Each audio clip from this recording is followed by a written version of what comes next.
মুসলমান ভাইয়েরা আমার, আম্মাজান আয়েশা সিদ্দিকা রাদিয়াল্লাহু তাআলা আনহা ডাক দিয়ে বলেন, দুনিয়ার মানুষেরা রে, ইউসুফ আলাইহিস সালাম এত সুন্দর ছিলেন, আল্লাহ রাব্বুল আলামিন ইউসুফ আলাইহিস সালামকে পৃথিবীর অর্ধেক সৌন্দর্য দান করেছিলেন। ইউসুফ পয়গম্বরের সৌন্দর্য দেখে মিশরে একজন নয়, দুইজন নয়, 40 জন রমণী লেবু কাটার বদলে তাদের 4টা আঙ্গুল কেটে ফেলে দিয়েছিল। আমার নবী, বিশ্ব নবী এত সুন্দর ছিল গো, ওই মিশরের মহিলা যারা ইউসুফ আলাইহিস সালামকে দেখে আঙ্গুল কেটে ফেলেছিল, এই মহিলারা যদি আমার স্বামী বিশ্ব নবী মুহাম্মদুর রাসূলুল্লাহ সাল্লাল্লাহু আলাইহি ওয়াসাল্লামকে যদি একটা নজর দেখতে পাইতো, আঙ্গুলের মধ্যে ছুরি না লাগাইয়া কলিজার মধ্যে ছুরি লাগাইয়া দিত। আয়েশা বলেন, আমার স্বামী আমার নবী এত সুন্দর ছিলেন, ইউসুফকে দেখে তারা আঙ্গুল কাটছিল, আমার নবীরে দেখলে তারা কলিজা কাটত। আর রাসূল কত সুন্দর ছিলেন, পৃথিবীর সবচাইতে সুন্দর আমার রাসূলকে আল্লাহ তাআলা বানাইছেন। সমস্ত সুন্দরের অধিকারী ইউসুফকে তো অর্ধেক সুন্দর বানাইছেন, আমার রাসূলকে পৃথিবীর মধ্যে সবচাইতে সুন্দর বানাইছেন। জোরে কান সুবহানাল্লাহ। মুসলমান ভাইয়েরা আমার, সমস্ত মহিলা বুঝে ফেলল এটা জুলাইখার দোষ নয়, তার দিকে মন যাবে। এরকম মানুষ যদি হয়, এরকম যুবক যদি হয়, তাহলে তার দিকে তো মন ফিরে যাবে, আটকানো যাবে না। সমস্ত মহিলা যখন এক কথা স্বীকার করেছে এটা জুলেখার অন্যায় নয়, তখন জুলেখা চিন্তা করলো এলাকার মানুষগুলা যখন আমার উপরে এই তহমত এই কথাগুলা লাগাই আছে, আমি গোলামের সাথে কুকর্ম করার জন্য ঘরের মধ্যে ডেকে নিয়েছিলাম, এখন ওই গোলামকে যদি আমি শাস্তি না দেই তাহলে মানুষ বলবে আমার দোষই। গোলামদের যদি আমি শাস্তি না দেই মানুষ কি করব? জোরে কথা বলেন, মানুষ কি কইব? জুলাইখার দোষ। আর যদি ইউসুফকে শাস্তি দেই তাহলে মানুষে কইব যে এটা জুলাইখার কিনা, জুলাইখা দোষ করছে না, ইউসুফই দোষ করছে। আসলে ইউসুফ দোষী না জুলাইখা দোষী? জোরে কথা বলেন। এখন চিন্তা করলো ইউসুফকে শাস্তি স্বরূপ জেলে পাঠানো দরকার। কোথায় পাঠানো দরকার? জেলে পাঠানো দরকার। মুসলমান ভাইয়েরা আমার, ইউসুফ পয়গম্বর যখন তাদের চক্রান্ত ষড়যন্ত্র জানতে পারেন, আল্লাহ রব্বুল আলামিনের কাছে ডাক দিয়ে বলেন, রব্বুল আলামিন মিশরের মহিলারা যে চক্রান্ত ষড়যন্ত্র করতেছে, এই চক্রান্ত ষড়যন্ত্রের মধ্যে পড়ে আমি না জানি তাদের কৌশলা কৌশলের ভিতরে, ষড়যন্ত্রের ভিতরে কখন জানি আটকে যাই। রব্বুল আলামিন আমি আপনার কাছে ফরিয়াদ জানাই, ওই জুলাইখার আকর্ষণে না পড়ে জেলের ভিতরে প্রবেশ করাই আমার জন্য উত্তম হবে। কিতাবের মধ্যে উল্লেখ করা হয়েছে জুলাইখা যেই রুমে থাকতো, এই রুমের পাশের রুমে একটা বাচ্চা ছিল, ছোট বাচ্চা, দুধের বাচ্চা। দুধের বাচ্চা কি কথা বলতে পারে? দুধের বাচ্চা কথা বলতে পারে না। দুধের বাচ্চা ছিল। ইউসুফ আলাইহিস সালামের উপর যখন জুলাইখা বলল যে আমার দিকে সে খারাপ নিয়তে তাকাইছে, খারাপ বাসনা পূরণ করার জন্য আমার দিকে হাত বাড়াইলো, তখন ইউসুফ আলাইহিস সালাম তখন ডাক দিয়ে বলতেছেন, আমি যে পবিত্র, আমি যে পবিত্র, আমি যে তার দিকে খারাপ নিয়তে তাকাই নাই, এটা সাক্ষ্য দান করবে ওই শিশু বাচ্চা। এখন এই শিশু বাচ্চার কথা যখন ইঙ্গিত করেছেন, শিশু বাচ্চাকে হাতের মধ্যে নিলেন, আল্লাহ রাব্বুল আলামিন ওই বাচ্চার জবানটা খুলে দিয়েছেন। জোরে কোন সুবহানাল্লাহ। দুধের বাচ্চা কথা কয়, কথা বলেন না কেন? দুধের বাচ্চা কথা কয়, আল্লাহ তাআলা জবান খুলে দিয়েছেন। জবান খুলে দেওয়ার পরে আজিজে মিসর জিজ্ঞাসা করলো, বলো তো দোষীকে? এখন ওই দুধের বাচ্চা যদি বলে যে জুলাইখা দোষী, ইউসুফ দোষী না, তাহলে তো বিচারক দুধের বাচ্চাই হয়ে যায়।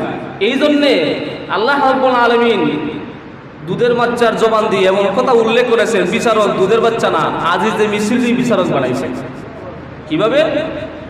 এই কথাটা আল্লাহ রাব্বুল আলামিন কোরআনের মধ্যে বলেন, وإن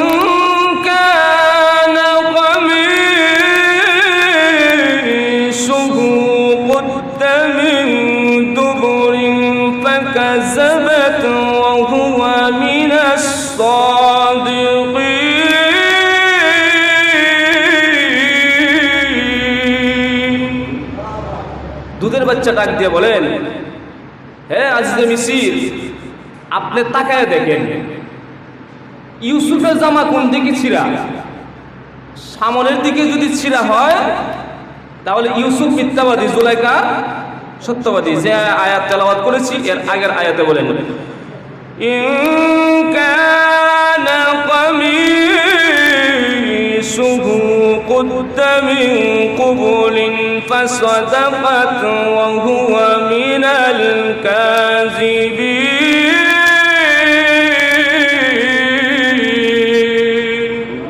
ওই শিশু বাচ্চা ডাক দিয়ে বলেন, আপনি তাকায় দেখেন ইউসুফের জামা কোন দিকে ছিঁড়া। যদি সামনের দিকে ছিঁড়া হয় তাহলে ইউসুফ দোষী, আর যদি পিছনের দিকে ছিঁড়া হয় তাহলে জুলাইখা দোষী, ইউসুফ সত্যবাদী। ফালাম্মা রাআ কামিসাহু কুদ্দা মিন দুবুরিন ক্বালা ইন্নাহু মিন কাইদিকুন ইন্না কাইদাকুন্না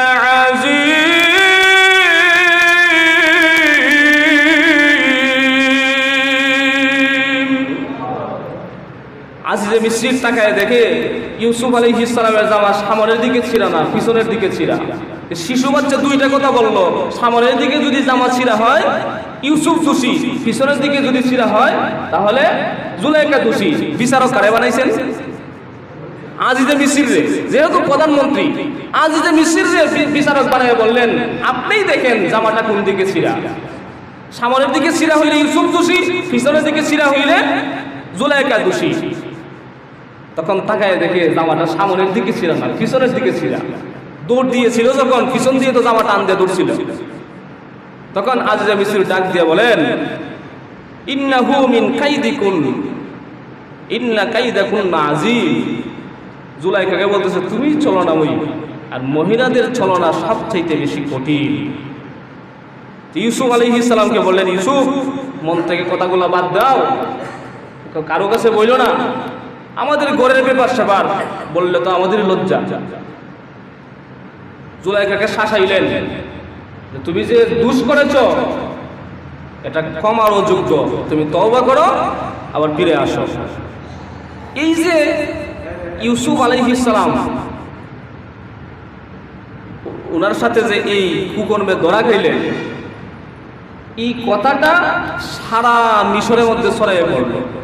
ছড়াইয়ে পড়ার পরে অন্যান্য মন্ত্রীদের যে স্ত্রীরা ছিল সবাই বলতেছে, জুলাইখা তার স্বভাব এতই খারাপ, তার কেনা গোলাম, তার দাস গোলামের সাথে খারাপ বাসনা পূরণ করার জন্য গেছিল, যাইয়া ধরা খাইছে, এত খারাপ, এইভাবে সমালোচনা করতেছে।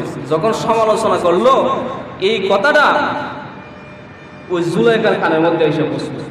আল্লাহ তাআলা কোরআনের মধ্যে বলেন, ওয়াকালা নিসওয়াতুন ফিল মাদিনাতি ইমরাতুল আজিজ তুরাবিদু ফাতাহা আন নাফসিহি قد شغفها حبا إنا لنراها في ضلال مبين.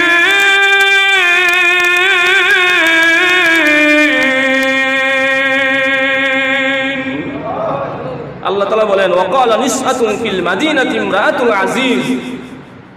এই শহরের যত মহিলা ছিল, মহিলারা এই জুলাইখার বিষয়টা শুনে তার ব্যাপারে এইভাবে খারাপ মন্তব্য করতে লাগলো। জুলাইখা কথাটা শুনলো, শুই না চিন্তা করলো, আমার ব্যাপারে এই কথাগুলো যখন উঠছে তাদেরকে একটা শিক্ষা দেওয়া দরকার। সবাইকে দাওয়াত করলো, খাবারের আয়োজন করলো, একটা রুমের ভিতরে ঢুকাইলো। ঢুকানির পরে সবাইকে উচ্চমানের মেহমানদারি করাইল। করানোর পরে সর্বশেষে আমাদের সমাজে সর্বশেষে মিষ্টি দেয়, দই দেয়, এরকম কিছু দেয়। জুলাইখা এটা না করে সবার হাতে হাতে একটা ছুরি দিলেন আর একটা করে লেবু দিলেন, আর বললেন আমি যখন বলবো কাটার জন্যে তখন তোমার এই লেবুটা কাটবে। মুসলমান ভাইয়েরা আমার, আল্লাহ রাব্বুল আলামিন কোরআনের মধ্যে বলেন ফালাম্মা সামিআত বিমাকরিহিন্না আরসালাত ইলাইহিন্না ওয়া আ'তাদাত লাহুন্না মুত্তাকাআন ওয়া আতাত كل واحدة منهن سكينا وقالت اخرج عليهم فلما رأينه أكبرنه وقطعن أيديهن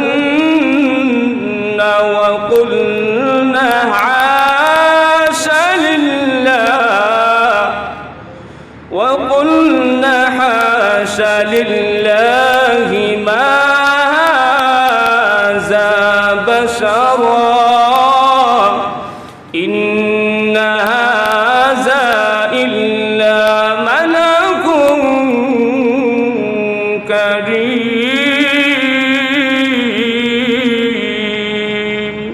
মুসলমান ভাইরা, যখন ওই মহিলাদেরকে দাওয়াতের জন্য একটা রুমের মধ্যে ঢুকানো হলো, সর্বপ্রকারের খাবারের আইটেম ইচ্ছা মতো সকলকে মনোরম পরিবেশে খাবার খাওয়ানো হলো। খাবার খাওয়ানোর পরে সকলের হাতে হাতে একটা করে চুরি দেওয়া হয়েছে, আর একটা কমলা লেবু সকলের হাতের মধ্যে দেওয়া হয়েছে। জুলাইখা ডাক দিয়ে বলেন, ও মেহমানরা, তোমরা ওই চুরি দিয়ে কমলা লেবুটা কেটে কেটে খাও। এই সময়ে যখন জুলাইখা হুকুম করেছে কমলা লেবুটা খাওয়ার জন্যে, সকলেই কমলা লেবুর মধ্যে চুরি লাগাবে। এই মুহূর্তে জুলাইখা ডাক দিয়ে বলেন, ইউসুফ রে আসো, ওই দরজা দিয়ে প্রবেশ করো, আবার সেখানে এই দরজা দিয়ে প্রবেশ করে পিছনের দরজা দিয়ে বের হয়ে যাও, আবার এই দরজা দিয়ে প্রবেশ করো, পিছনের দরজা দিয়ে বের হয়ে যাও। এইভাবে 2 বার অথবা 3 বার এই সাথে এইভাবে তুমি ঘোরাঘুরি করো। কিতাবের মধ্যে উল্লেখ করা হয়েছে ইউসুফ আলাইহিস সালাম যখন ওই দরজা দিয়ে প্রবেশ করে মেহমানখানার ভিতর দিয়ে সকলের মধ্য দিয়ে চলে গেলেন, আবার দরজা দিয়ে প্রবেশ করলেন, আবার আরেকটা দরজা দিয়ে বের হয়ে গেলেন। এইভাবে 3 বার আসা যাওয়া করলেন। সমস্ত মেহমানদারদের নজর চলে গেছে ইউসুফ আলাইহিস সালামের দিকে। জুড়ে কোন সুবহানাল্লাহ। সমস্ত মহিলারা, এরা সাধারণ কোনো মহিলা নয়, সমস্ত মহিলারা ছিল উজির মন্ত্রী, মিনিস্টারদের, এমপি মন্ত্রীদের স্ত্রীরা। সমস্ত মহিলাদের নজর চলে গিয়েছে ইউসুফ আলাইহিস সালামের দিকে। ইউসুফ আলাইহিস সালামের দিকে তাকায়া ডাক দিয়ে বলেন, ওয়া কুলনা হাশা লিল্লাহ মা হাযা বাশারা ইন হাযা ইল্লা মালাকুন কারীম। সকল মানুষের নজরে চলে গিয়েছে ইউসুফ আলাইহিস সালামের দিকে। সব ডাক দিয়ে বলেন, হাশা লিল্লাহ মা হাযা বাশারা, এটা কোনো মানুষ নয়, নিশ্চয় কোনো সম্মানিত ফেরেশতা হবে। এটা মানুষের কোনো চেহারা হতে পারে না, মানুষের কোনো আকৃতি হতে পারে না, এত সুন্দর কোনো মানুষ হতে পারে না। এমন সুন্দর চেহারার অধিকারী হবে কোনো সম্মানিত ফেরেশতা। এই মুহূর্তে ইউসুফ আলাইহিস সালাম যখন এইভাবে ঘোরাঘুরি করে আর তারা সামনের দিকে তাকায়া ইউসুফ আলাইহিস সালামের চেহারার দিকে তাকায় কথা বলেছে, নিজ দিকে ওই লেবু না কেটে লেবু বাদ দিয়ে হাতের মধ্যে ছুরি লেগে গিয়েছে। একটা নয়, 2টা নয়, প্রত্যেকটা মহিলার 4-4টা আঙ্গুল কেটে গিয়েছে। জুড়ে কোন সুবহানাল্লাহ। যেই মুহূর্তে ইউসুফ আলাইহিস সালাম দরজা দিয়ে বের হয়ে চলে গিয়েছেন, ইউসুফ ঘরের ভিতরে তাকালেন, কেউ টের পেল না লেবু কাটার বদলে আঙ্গুলগুলো কেটে পড়ে গিয়েছে। যখন ইউসুফ পয়গম্বর বের হয়ে গিয়েছেন, অমনি ব্যথা অনুভব করলে তাকায় দেখে একটা নয়, 2টা নয়, 4-4টা করে আঙ্গুল সবার কেটে গিয়েছে। জুলাইখা ডাক দিয়ে বলেন, ও মহিলারা শোনো, যেই গোলামের জন্য আমাকে তুচ্ছ তাচ্ছিল্য করেছিলে, গোলামের প্রেমে কেন আমি পড়লাম, গোলামের দিকে আমি কেন আকর্ষণ হইলাম, গোলামের জন্য আমি কেন পাগল হইলাম, তাকায় দেখো না, একটা নজর তাকানোর কারণে তোমার লেবু কাটার বদলে আঙ্গুলগুলা কেটে ফেলেছো।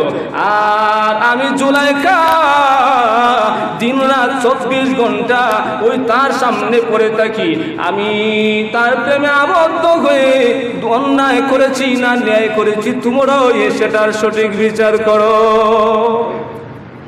মহিলাদেরকে বলে, একটা নজর দেখার কারণে লেবু কাটার বদলে 4টা আঙ্গুল কেটে ফেলেছো, আর আমি যে 24 ঘন্টা থাকি তার প্রেমে যে আমি বললাম, আসলে কি আমার দোষ হইছে? জুলাইখা বলতেছে, তোমরা বিচার করো। তারা বলে, ঠিকই তো আছে, এত সুন্দর মানুষ যদি হয় মন তো তার দিকে যাবে, দইলেই তো রাখা যাবে না। এই জন্য তো জুলাইখা পাগল হইছে। মুসলমান ভাইরা আমার, আম্মা জান আয়েশা সিদ্দিকা রাদিয়াল্লাহু তাআলা আনহা ডাক দিয়ে বলেন, দুনিয়ার মানুষেরা রে, ইউসুফ আলাইহিস সালাম এত সুন্দর ছিলেন, আল্লাহ রাব্বুল আলামিন ইউসুফ আলাইহিস সালামকে পৃথিবীর অর্ধেক সৌন্দর্য দান করেছিলেন। ইউসুফ পয়গম্বরের সৌন্দর্য দেখে মিশরে একজন নয়, 2 জন নয়, 40 জন রমণী লেবু কাটার বদলে তাদের 4টা আঙ্গুল কেটে ফেলে দিয়েছিল। আমার নবী, বিশ্ব নবী এত সুন্দর ছিল গো, ওই মিশরের মহিলা যারা ইউসুফ আলাইহিস সালামকে দেখে আঙ্গুল কেটে ফেলেছিল, এই মহিলারা যদি আমার স্বামী বিশ্ব নবী মুহাম্মদুর রাসূলুল্লাহ সাল্লাল্লাহু আলাইহি ওয়াসাল্লামকে যদি একটা নজর দেখতে পাইতো, আঙ্গুলের মধ্যে ছুরি না লাগাইয়া কলিজার মধ্যে ছুরি লাগাইয়া দিত। আয়েশা বলেন, আমার স্বামী আমার নবী এত সুন্দর ছিলেন, ইউসুফকে দেখে তারা আঙ্গুল কাটছিল, আমার নবীরে দেখলে তারা কলিজা কাটত। আর রাসূল কত সুন্দর ছিলেন, পৃথিবীর সবচাইতে সুন্দর আমার রাসূলকে আল্লাহ তাআলা বানাইছেন, সমস্ত সুন্দরের অধিকারী। ইউসুফকে তো অর্ধেক সুন্দর বানাইছেন, আমার রাসূলকে পৃথিবীর মধ্যে সবচাইতে সুন্দর বানাইছেন। জোরে কান সুবহানাল্লাহ। মুসলমান ভাইরা আমার, সমস্ত মহিলা বুঝে ফেলল এটা জুলাইখার দোষ নয়, তার দিকে মন যাবে। এরকম মানুষ যদি হয়, এরকম যুবক যদি হয়, তাহলে তার দিকে তো মন ফিরে যাবে, আটকানো যাবে না। সমস্ত মহিলা যখন এক কথা স্বীকার করেছে এটা জুলাইখার অন্যায় নয়, এখন জুলাইখা চিন্তা করলো, এলাকার মানুষগুলা যখন আমার উপরে এই তহমত, এই কথাগুলা লাগাই আছে, আমি গোলামের সাথে কুকর্ম করার জন্য ঘরের মধ্যে ডেকে নিয়েছিলাম, এখন ওই গোলামকে যদি আমি শাস্তি না দেই তাহলে মানুষ বলবে আমার দোষই। গোলামরে যদি আমি শাস্তি না দেই মানুষ কি কইব? জোরে কথা বলেন, মানুষ কি কইব? জুলাইখার দোষ। আর যদি ইউসুফকে শাস্তি দেই তাহলে মানুষে কইব যে এটা জুলাইখার কিনা, জুলাইখা দোষ করছে না, ইউসুফই দোষ করছে। আসলে ইউসুফ দোষী না জুলাইখা দোষী? জোরে কথা বলেন। এখন চিন্তা করলো, ইউসুফকে শাস্তি স্বরূপ জেলে পাঠানো দরকার। কোথায় পাঠানো দরকার? জেলে পাঠানো দরকার।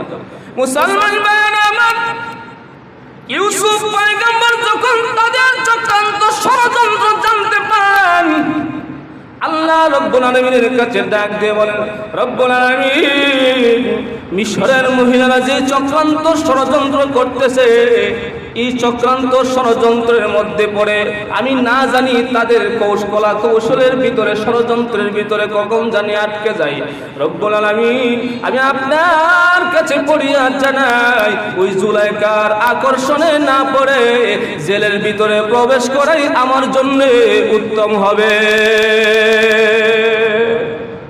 তারা যে পরিস্থিতি স্বীকার করতেছে, মানুষের মন তো আর কত দূরে রাখা যায় না জানি, মূর্খদের মতো, জাহেলদের মতো আমি জুলাইখার আকর্ষণে কইরা যাই, এর চাইতে আমার জেলে যাওয়াই ভালো।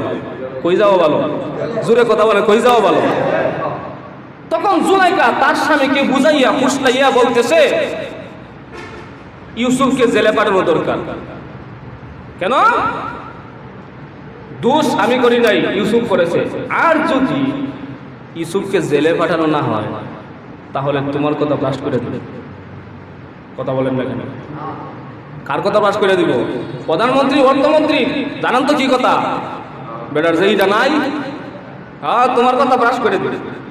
এখন এই প্রধানমন্ত্রী আজিজে মিসরি বাধ্য হইয়া ইউসুফ আলাইহিস সালামকে জেলের ভিতরে ঢুকাইলেন। আসলে ইউসুফ দোষী না নির্দোষ? জোরে কথা বলেন। জুলাইকা ইউসুফ আলাইহিস সালামকে তহমত দিয়া ষড়যন্ত্র করে নিজের দোষ ঢাকার জন্য পবিত্র অত্যন্ত ভালো চরিত্রের, উত্তম চরিত্রের অধিকারী একজন পয়গম্বরকে জেলের ভিতরে ঢুকাইছে। আমরা হি নবীর উত্তরসূরি না? ইন্নাল উলামা ওয়ারাসাতুল আম্বিয়া। আল্লাহ রাসূল বলেছেন নবীরা, আলেমরা নবীগণের উত্তরসূরি। এই জন্য যুগে যুগে দেখেন অনেক আলেম উলামাদেরকে শয়তানের দলেরা, খবিসের দলেরা, বদমাইশের দলেরা, ইতরের দলেরা নারী তহমত লাগাইয়া জেলের ভিতরে ঢুকায়। কুনি হাসিনা আল্লামা মামুনুল হককে এই তহমতটাই লাগাইছিল। সোনারগাঁয়ের রিসোর্টের 501 নম্বর রুমে এই তহমতটাই লাগাইছিল। এই তহমতটা লাগাইয়া সংসদের মধ্যে পর্যন্ত মামুনুল হক সাহেবকে নিয়ে কথা বলেছিল। তহমত দিয়া আল্লাহ মামুনুল হককে জেলের ভিতরে ঢুকাইয়া 3 থেকে 3.5 বছর তার নষ্ট করে দিয়েছে, কিন্তু প্রমাণ করতে পারে নাই মামুনুল হক দোষী। প্রমাণ করছে যুগে যুগে যত ষড়যন্ত্রকারীরা নবীদের পিছনে নারীদের টেক লাগাইয়াছিল, যত ষড়যন্ত্রকারীরা আলেম ওলামাদের পিছনে নারীদের টেক লাগাইয়াছিল, আজ পর্যন্ত কোন তহমত বাস্তবায়ন তারা করতে পারে নাই, কোনো প্রমাণ দিতে পারে নাই। সমস্ত কিছু তহমত লাগাইয়া নবীদের চরিত্র কলুষিত করেছিল। এখন বর্তমানে আলেমদের চরিত্র কলুষিত করে, জোরে করে ঠিক কিনা? সেই সময়ে ইউসুফ আলাইহিস সালামকে ওই তহমত দিয়া জেলের ভিতরে ঢুকানোর কারণে এই মিশরে আল্লাহ রাব্বুল আলামিন গজব নাযিল করে দিয়েছিলেন। আর আমি বলি বাংলাদেশের মধ্যে আলেম ওলামাদেরকে এইভাবে নির্যাতন করার কারণে, আলেম ওলামাদের পিছনে তহমতের ট্যাগ লাগানোর কারণে, মিথ্যা মামলা দেওয়ার কারণে আজকে কুড়ি হাসিনা দেশে থাকতে পারো নাই। জোরে বলার কথা ঠিক কিনা? ভয় পান নাকি? সেই সময় ক্ষমতা যে সময় ছিল সেই সময় ভয় পাইছিল, আর এখন তো নাই।